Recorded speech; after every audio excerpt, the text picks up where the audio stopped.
democracy is dead. We have an executive branch that carries out the needs of Vladimir Putin and other Russian oligarchs.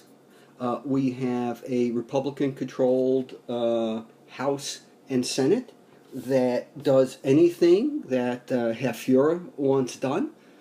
With Devin Nunes recently going to England to try and find dirt on Christopher Steele in order to concoct a new conspiracy theory. We have a legal system that's barely hanging on, and Trump is chomping at the bit to decimate the Department of Justice, fire as many people as necessary till he can get rid of the Mueller investigation. We've already seen the decimation that's taken place at the FBI with the removal of Peter Strzok, which was our top expert on domestic counterintelligence. They're now going after Bruce Orr in the Justice Department. He's the maven on the Russian mafia and how it works, but of course they want to discredit him. So you do have to wonder, who the fuck are these people working for? But we need to do something. Here's an idea. I call it Occupy Democracy. What would happen is that thousands of people would go to Washington, D.C. and split up and occupy every single Senate and congressional office.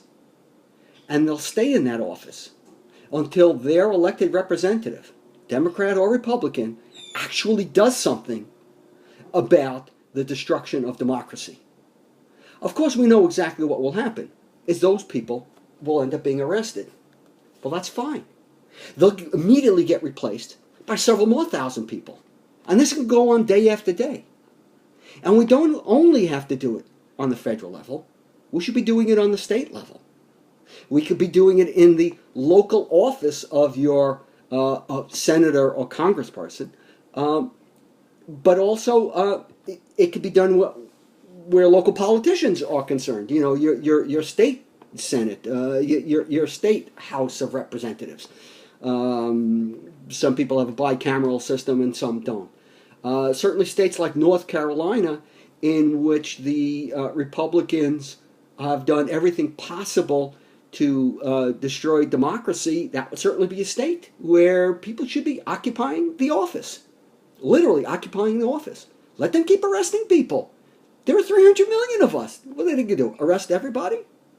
And at the same time, there should be candlelight vigils in all public spaces, in all towns and cities. And this is a candlelight vigil in support of Occupy Democracy. This is in support of all those people who want to restore our democratic institutions. Most importantly, no politicians should be allowed to speak at any of these events. It should be local artists, local activists, academics. We want to hear from historians.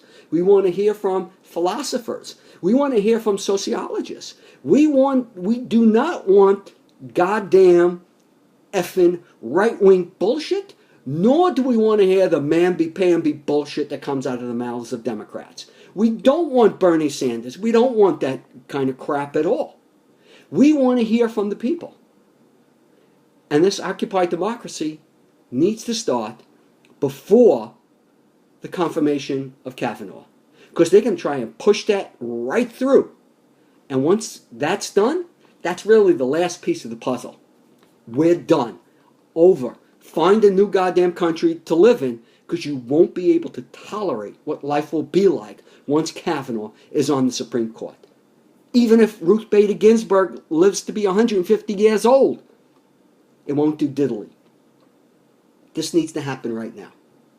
So, we ready? Count me in. I've been arrested once. I'm ready to do it again. Are you ready to occupy democracy?